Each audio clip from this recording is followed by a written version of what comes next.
Hiya folks, I'm Grim and welcome to Grim Grooves. Today we'll be checking out One Winged Angel from Final Fantasy VII Advent Children, which I've done some research and this seems to be the most popular version of the song. I've actually never heard it before. Despite me being a huge Final Fantasy fan, if you've watched my content before, you know I love Final Fantasy XIV, so many other Final Fantasy games, but I've never actually played Final Fantasy VII. It was just one of those that I never got around to. It was one of my older brother's most favorite games of all times, and he talked about it so much that I think I just kind of decided to play other things and never got around to it. And because of that, I've avoided spoilers. I haven't watched the movies, I haven't played the games, and now that the remake has come out, I've decided I'm going to eventually play all three of them when they finally fully release. But I've never listened to the music from it, and I know nothing about it other than kind of like little basics. I know who Cloud is, I know that Sephiroth is a bit like a villain and stuff like that, but aside from that, I don't really know all that much. But I have heard, of course, that this song is unbelievable, and I've been meaning to check it out, and why not on the channel? Because it's probably going to blow me away. So without further ado, let's check out One Winged Angel from Final Fantasy VII. The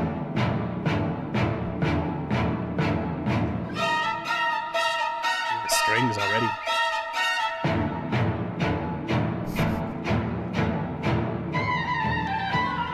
Damn.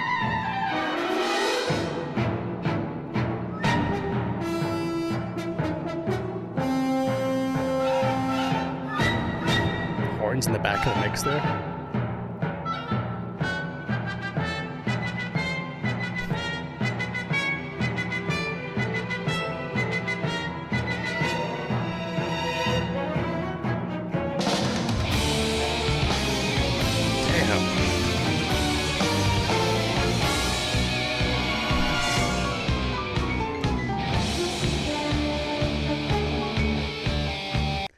Wow, I mean, I'm assuming some of these elements are going to be purely from the Advent Children version of the song, because I know that the soundscape on PlayStation 1 wasn't diverse enough to have some of these crazy electric guitar elements and things like that.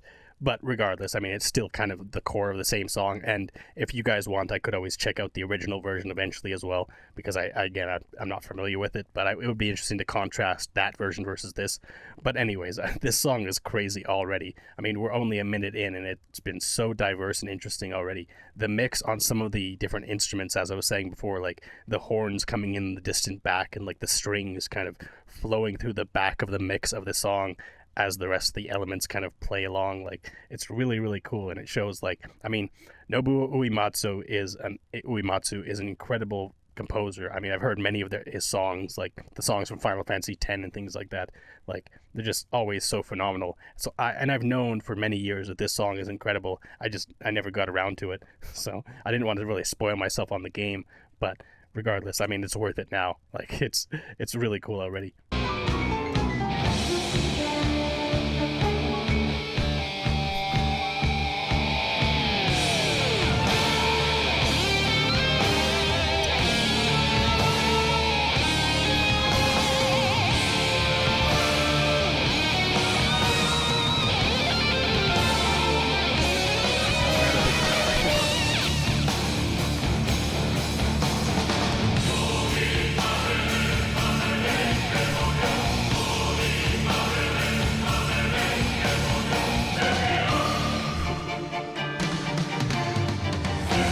Drums too.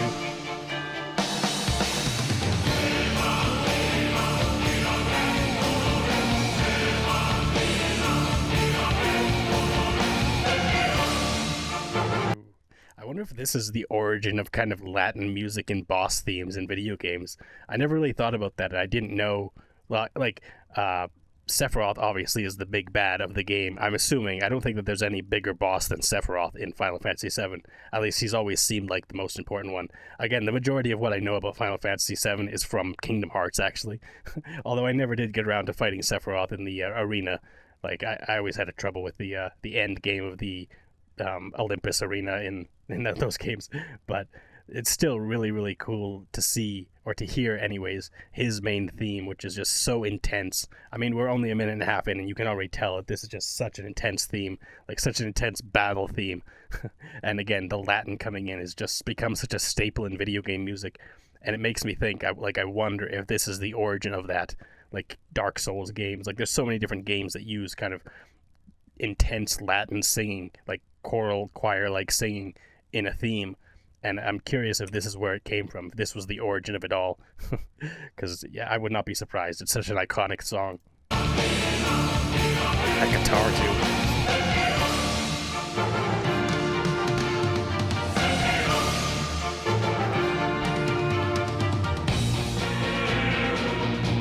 Crunchy guitar.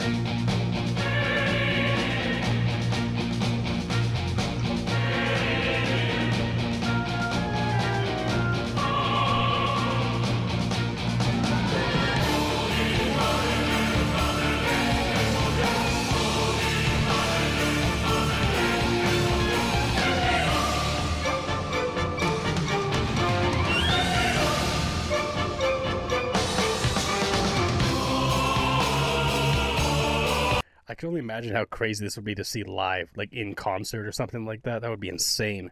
It's already just so phenomenal, and just being able to hear it with all the different instruments and all the different kind of huge symphony of players, of artists, just blowing this out of the water, like it would be insane.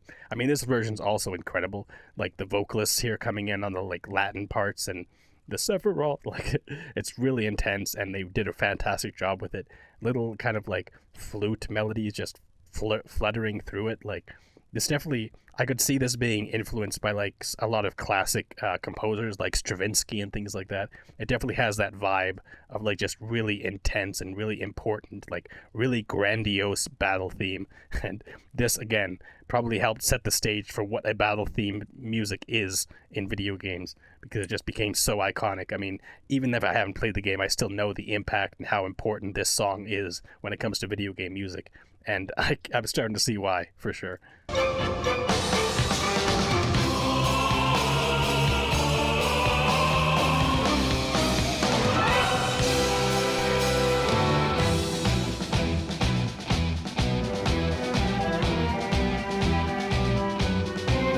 Breakdown here. Strings.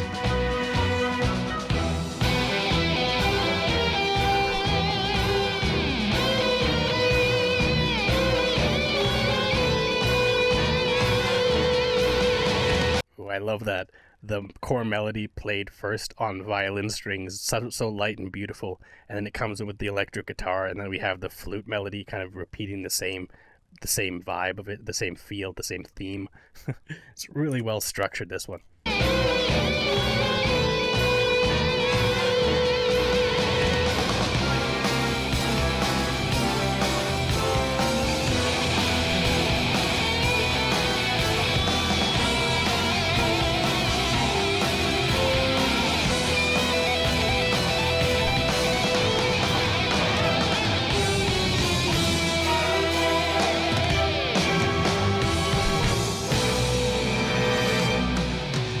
That's such an interesting little fanfare breakdown, that section. Like bum bum ba ba dum ba bum ba ba dum ba. Like it's almost like a military march, but a little more whimsical. Like there's definitely a lightness to that section of the song, especially the end where like ba bum ba bum bum ba. It's like a fanfare for some kind of like showman, like the type of thing you'd hear at like a circus or a carnival or something like that. I don't know. It's really interesting. Like to hear that in the middle of this song, and the way that it changed and grew, and the electric guitar being added to that whole thing is just, it adds a lot to it. I can see why people like this version, because I know, again, the PlayStation 1 soundscape is a little bit limited in what it can do, and so this one with just actual instruments and like different elements being added to it, it makes it a lot more diverse and interesting. And yeah, it's really, really cool so far. We're only halfway through, but it seems like we've been listening to this for like 10-15 minutes. It's just such a crazy song.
this is almost like a different song. Like if you didn't have the choir, kind of the Latin choir in the back singing little elements here and there, this would feel like a completely different song almost. And I wouldn't be surprised if this was purely made for the movie Advent Children. I don't know that this is a part of the main theme, but again, I guess I'll find out when I react to it, or if I do that too. Again, depending on if you guys want to check it out or not.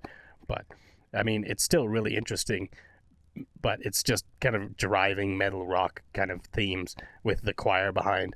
And I'm sure we'll build back into the main theme here as we go on, but it's just really interesting how different this feels that from the like first 3 minutes of the song we just listened to.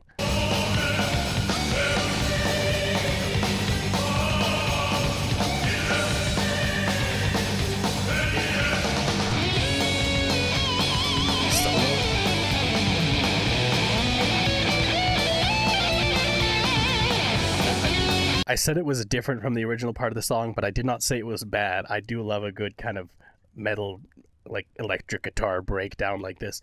It sounds fantastic. It just, again, it feels like it's something that's been tacked on to an existing song. It doesn't feel as, it doesn't flow as nicely with the beginning part of the song as the rest. Like the entire first three and a half minutes we listened to, it flowed into itself really nicely. It harmonized really well. Everything seemed very, like, we were being taken along on a path, on a journey kind of thing through the song. But then this part comes in, it's almost very different. Like, it's just so different that it feels almost like a different song altogether. But it's still solid on its own. It just doesn't feel like it fits perfectly with the rest of the song that we've heard so far. And they might incorporate more elements in as we go forward that does make it a little more congruent or whatever. But I guess we'll see.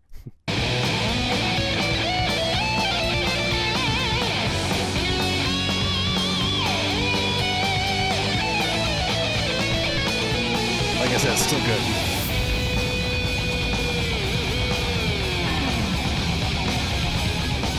Yeah.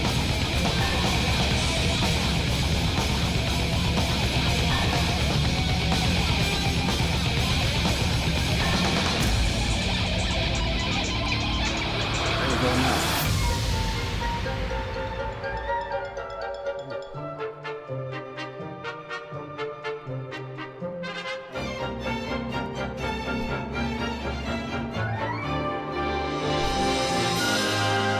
Now we're back to the kind of whimsical world of like flutes and different airy elements, and it's really interesting that it just kind of dropped off from the electric guitar part and went in this again. It feels like Fantasia or something like that, like very classically inspired, but just so beautiful and so intense at the same time. Really cool.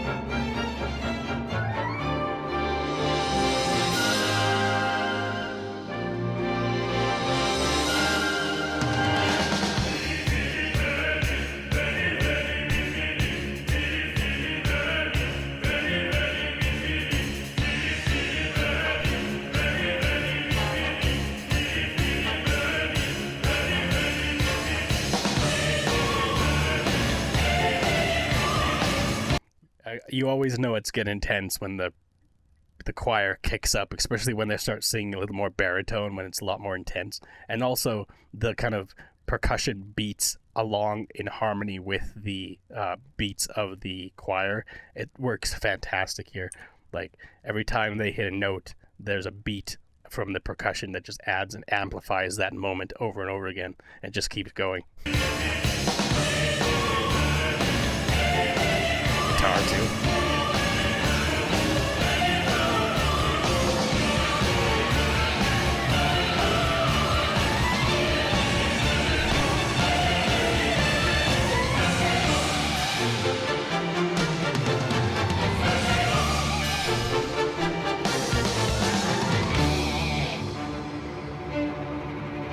Final crescendo here. There it is. Just accentuate the note. Sephiroth. So intense. Like, I could definitely see why this was so highly, like, amped up, hyped up by everyone in the community. I mean, I've heard word of One Winged Angel pretty much my entire life. I've been a gamer my whole life, and I've loved video games, but again, Final Fantasy VII is just one I never got into. But this was just really, really cool. Like, I understand now the hype around it. And of course, once I play the game and actually get to experience like fighting Sephiroth and the story around it and everything, it'll be even more impactful. And I haven't seen this movie, so I'm assuming that this movie probably has a fight scene with Sephiroth or something like that where this song plays. Either that or they just decide to recreate it because they knew it was such an iconic theme. But either way, I mean, I'm looking forward to seeing it in action as opposed to just hearing it, because the music itself is incredible and you can feel the intensity and, like, again, how grandiose this battle is and how larger than life Sephiroth is as a character. But it's not the same when you're just hearing the music versus actually playing it. Like, there's just a little bit less intensity because you don't have the threat of losing or dying or losing your character or anything like that. Like, it's still incredibly impactful though. Like, I'm not gonna downplay that because it was really intense. Although again, I would say kind of 3.5, 4 minutes in, it shifted quite drastically to more of just a rock song. And then again, near the end, like the last minute and a half or so, we got back on track to the kind of same feel as the earlier part of the song. It just felt like that kind of guitar section didn't really fit as well. Not that it was bad, because it was still a really solid kind of high energy guitar focused section. It just didn't fit as well as the rest of the song did. Like the first 3 minutes were very consistent throughout the whole thing, and the way that it grew and it changed, and there was a lot of diversity, but it all felt like it fit the same kind of feel. Whereas when the guitar came in, it was like just a little too focused on the guitar for a little too long, in my opinion, for this song. Again, not that it was bad at all. It was really good guitar riffs. It just didn't fit as well with the rest of this. But anyways, this was crazy and I really enjoyed it. But if you got anything else you'd like me to check out, you can request it either on my Patreon or down in the comments. And make sure you hit the like button and subscribe, because I got so much more stuff to react to of all kinds. But until next time, later days, folks.